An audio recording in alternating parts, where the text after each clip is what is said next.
দশম শ্রেণীর বাংলা ব্যাকরণ তোমাদের বাক্য গত ক্লাসে সরল বাক্য সম্পর্কে হচ্ছিল। আজকে যৌগিক বাক্য সম্পর্কে বলবো। হ্যাঁ, তারপরে জটিল বাক্যটা শেষে আছে, এর মাঝে যৌগিক বাক্যটা বলি। দেখো,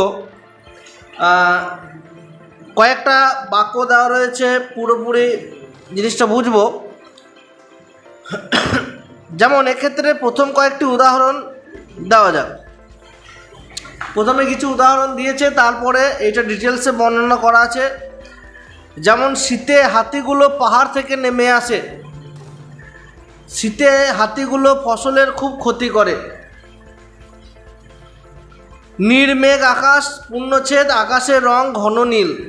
দেখো, দুটো দুটো করে বাক্য রয়েছে। দেখো, রেবা অঙ্ক ভালোবাসে, রেবা ব্যাকরণের ভয়ে ইংরেজি পড়ে না।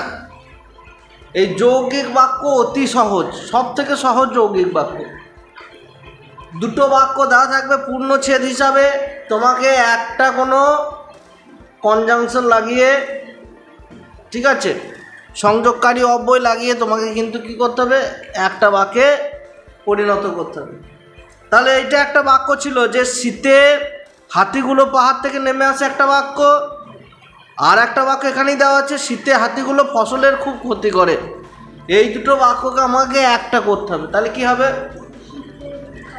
শীতে হাতিগুলো পাহাড় থেকে নেমে আসে এবং ফসলের খুব ক্ষতি করে। তার মানে দেখো, এই শীতে হাতিগুলো দেখো দুবার দুটো বাক্যই দেওয়া রয়েছে।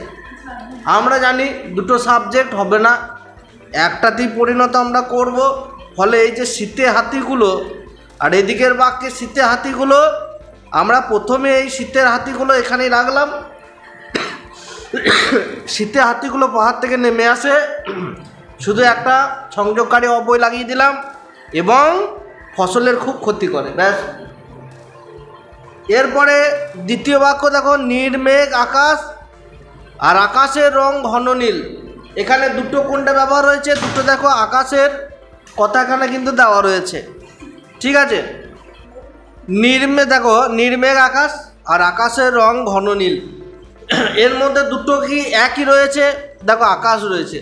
তাহলে আমরা যখন বাক্যটা করব একবারই কিন্তু আকাশ আমরা কিন্তু প্রয়োগ করব। তাহলে দেখো, নির্মেঘ আকাশ তাই রং ঘন নীল। তাই ওর রং ঘন নীল, ওর মানে কার, আকাশের বা তার রং ঘন নীল, এটা করলেও হবে, অসুবিধা নাই। পরে দেখো, রেবা অঙ্ক ভালোবাসে, রেবা ব্যাকরণের ভয়ে ইংরেজি পড়ে না। তাহলে দেখো, দুবার রেবা কিন্তু এখানে ব্যবহার হবে না, একবারই প্রথমেরটা রেবা রাখি। তাহলে রেবা অঙ্ক ভালোবাসে কিন্তু ব্যাকরণের ভয়ে ইংরেজি পড়ে না। এখানে তোমাকে বুঝতে হবে যে বাক্যগুলো কখন এবং লাগাবো, কখন কিন্তু লাগাবো, হ্যাঁ, কখন অথবা লাগাবো। এই বাক্যগুলো তুমি দেখো কেন, এই বাক্যটা পড়ো, রেবা অঙ্ক ভালোবাসে, রেবা ব্যাকরণের ভয়ে ইংরেজি পড়ে না। তুমি যদি এখানে এবং লাগাও তাহলে দেখো বাক্যটা ঠিক দাঁড়াচ্ছে না। হ্যাঁ, যেমন দেখো, রেবা অঙ্ক ভালোবাসে এবং ব্যাকরণের ভয়ে ইংরেজি পড়ে না, মানেটা অন্যরকম বোঝাচ্ছে। কিন্তু দেখো, আমরা যদি বলি রেবা অঙ্ক ভালোবাসে কিন্তু ব্যাকরণের ভয়ে ইংরেজি পড়ে না, এইটা ঠিকঠাক মানে বোঝাচ্ছে। তাহলে আমাদেরকে সংযোগকারী অব্যয়গুলোও না দুটো বাক্যটাকে এমনভাবে মিনিংফুল যেন করে, সেরকমভাবে কিন্তু আমাদের সংযোগকারী অব্যয় বসাতে হবে। যা খুশি আমরা বসিয়ে দেবো সেগুলো কিন্তু হবে না, বুঝতে পারলে? এই যে সংযোজক অব্যয় বা সংযোগকারী অব্যয়, এই তাই, কিন্তু, এবং এগুলো রয়েছে, এগুলো ব্যবহার হলো আমরা দেখলাম।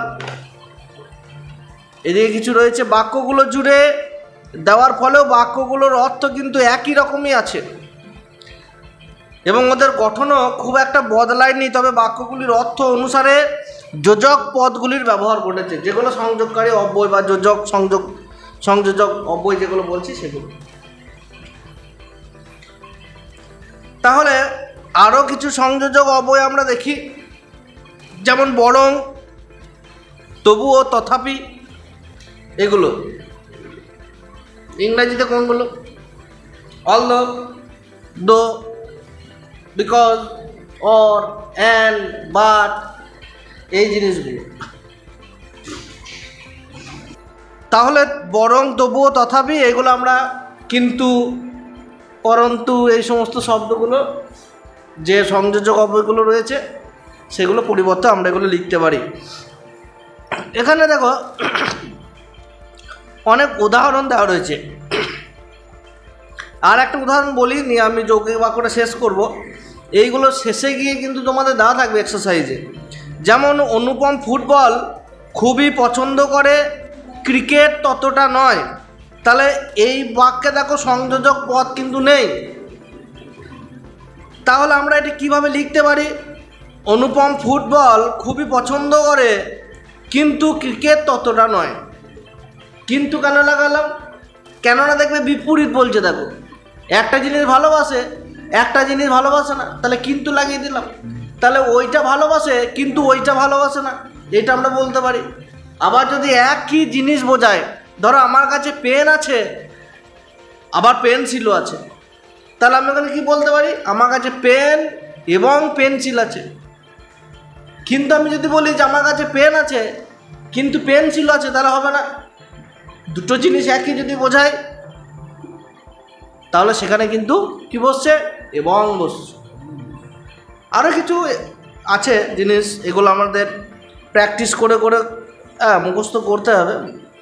যেমন এই যে এইগুলো বিশেষ করে আমাদের করতে হবে। তারপরে এই যে সরল বাক্য থেকে যৌগিক বাক্য, সরল বাক্য থেকে যৌগিক বাক্য, সরল বাক্য থেকে জটিল বাক্য, সরল বাক্য থেকে জটিল বাক্য, এরকমভাবে কিন্তু আমাদের করতে হবে।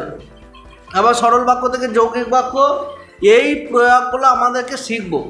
কারণ আগে সরল বাক্য, জটিল বাক্য, যৌগিক বাক্যটা মানে ওর ভেতরকার অংশগুলো তাকে জানতে হবে, পুরোটা কীভাবে হচ্ছে না হচ্ছে।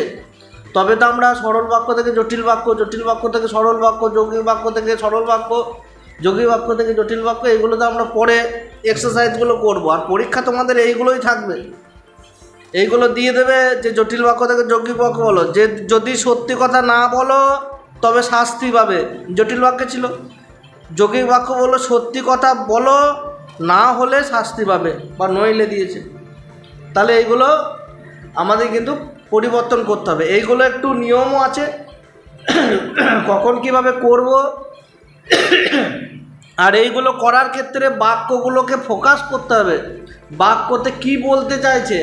তারপরে আমাদের এই যে সূত্রগুলো কীরকম রয়েছে, যে জটিল বাক্য করতে গেলে কি কি আমাদের লাগছে, সমাপিকা ক্রিয়া, অসমাপিকা ক্রিয়া, সেই সরল বাক্যে বলেছিলাম সেইগুলো। যৌগিক বাক্যে কী কী দুটো বাক্যকে যুক্ত করছে, কোন কোনগুলো, কিন্তু, এবং,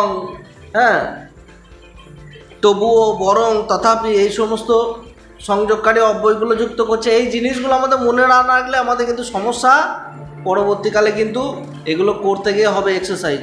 অনেকগুলো আছে, অনেকটা বড় চ্যাপ্টার, কিন্তু আমাদের আর শেষের দিকেই চলে এসেছি। বিশেষ করে এই বাক্যটার পর বাচ্যটা আছে, তারপরেই আমাদের এখানে মোটামুটি ব্যাকরণের জায়গাগুলো শেষ। তারপরে সে প্রবন্ধ রচনা, এই সমস্ত জিনিসগুলো তো আছেই, এগুলো আমাদের পরে করতেই হবে।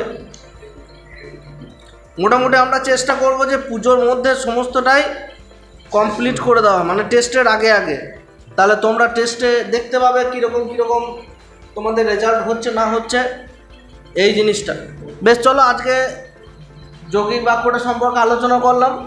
আগামী ভিডিওতে আমরা জটিল বাক্য আছে ওটা নিয়ে আলোচনা করব। মিশ্র বাক্যটা করার পর আর কয়েকটা জায়গায় আলোচনা করে বাক্যের অর্থগত শ্রেণীবিভাগটা আলোচনা করার পর আমরা এক্সারসাইজগুলো করব। ঠিক আছে, চ্যানেলে তোমরা যদি নতুন হও অবশ্যই চ্যানেলটিকে সাবস্ক্রাইব করতে ভুলবে না। ভিডিওটি দেখার জন্য তোমাদের অসংখ্য ধন্যবাদ। চলো ভিডিওটা এখানে শেষ করছি। জয় হিন্দ, বন্দে মাতরম।